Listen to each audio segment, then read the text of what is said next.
Hello everyone, Big Glasses here and welcome to this short guide on gearing for 9.1.5 because there has been some great news. Blizzard just released a post which says that there will be Mythic Plus available in 9.1.5, but you can do it on Legion dungeons. And in those Legion dungeons you can get gear which will drop for the same item level as the Shadowlands Mythic Plus dungeon, so to 36, which also counts towards your Great Vault, but you can be upgrading it with Valor points as well. So you can get it up to 246, but the gear won't drop in the Great Vault. But this is great because we have a bigger pool on getting loot. And in my previous video, I already told you guys to go for crit haste. And so some pieces in Shadowlands, it's not possible to get crit haste, but with this, we actually can.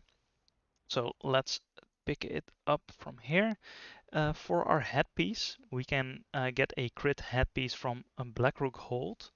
We can get the Shadow Archer's helmet with crit haste, or we can get the Vile Skill helm from Darkheart Thicket, which is crit haste, but this is a bigger buff to crit, so we really want that. For our neck piece, we go to the Vault of the Wardens, and let's see, where is it? The Pendant of the Watchful Eyes for a haste crit.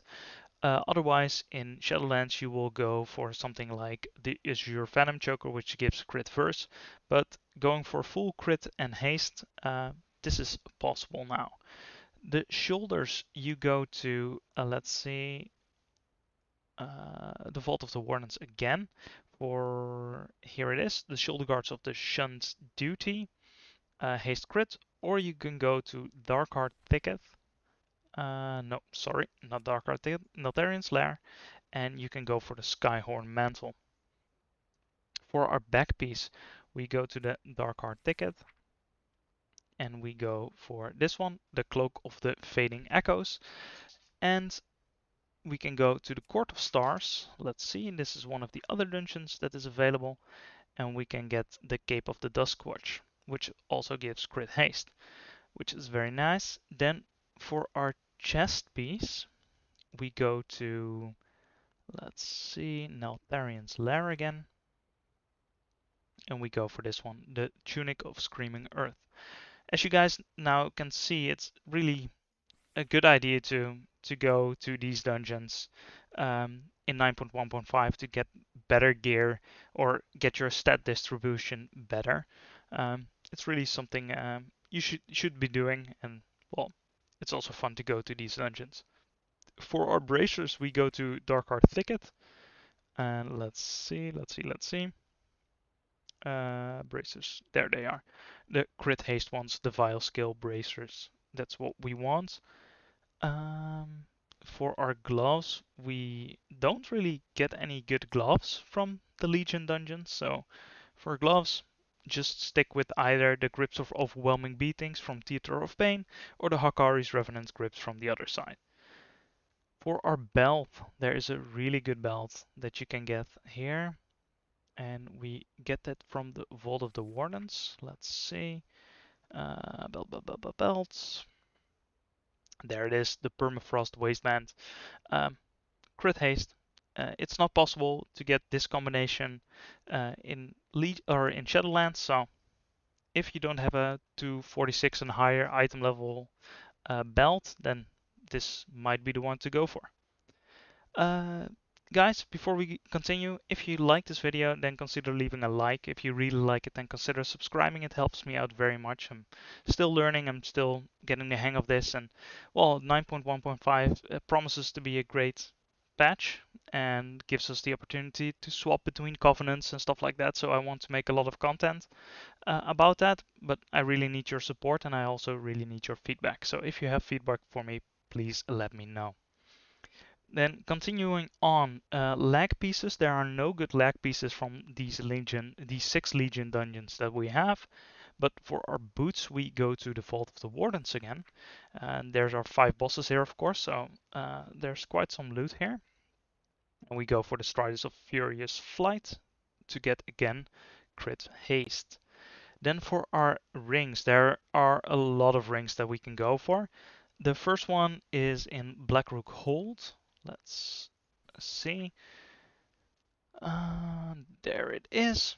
Big crit boost and haste, the Band of Gallows Dominance, something you can go for.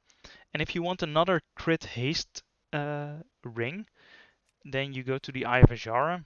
I will be avoiding this dungeon mostly, I think, because I really do not like it.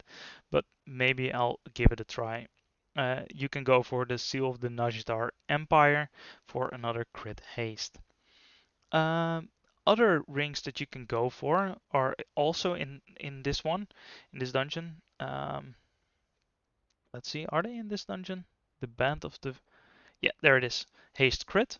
This is a ring, well, with bigger haste stats. But another one is in the Court of Stars. Let's pick it up here. Court of Stars, where is it? The Jeweled Signet of Melandrus. Crit haste, fairly close to each other. But there is a buff here, which says increase your auto attack damage by 10%. I don't know if this will be on in 9.1.5, but if it would be, that would be huge. And then you should aim to get this ring. Because I did a missed 20 earlier, and if I pull up the stats, as you can see here, my auto shots did 1.07 million damage. If 10% of this is getting increased, that's so much free damage. Just it would be our fourth damage point. Now it's our eighth, so it will deal a lot more damage. If this does scale, and I'm not sure if it will, but if it does scale, then go for this. Just the 2 weeks that you can be in these dungeons before time walking goes on to other dungeons, focus on this one. Now for trinkets we can go to the Eye of Azara, and let's scroll down here. The Tempered Egg of Serpentrix. Your attacks have a chance to summon a spawn of Serpentrix to assist you. More pets. I don't know if it's good, but it sure as hell sounds like fun, so you can go for that one. Or you can go to the Vault of the Wardens, and we scroll down here. For this one, empower yourself with dark energy, inflicting your attacks to have a chance to inflict 117 additional shadow damage. Well, that number will be higher, of course, and it will grant you a shield. I don't know if this will deal significant amount of damage, but the shield would be nice because we don't really have that much survival, so it could be good. And otherwise, you can go for the Moonlit Prism. It gives a haste buff, not agility, or it gives haste stats, and on use you gain agility, and your range attack spells cause this effect to stack. So your range attacks you will ramp up and do more and more damage. Could be good. I don't know. Weapons, there are no weapons in this expansion, of course, because you had your artifact weapon from the start. So guys, that was it. I hope you really liked this short video. It went on a little longer than expected, but still. Thanks so much for watching, and I'll see you guys in the next one. Have a nice day.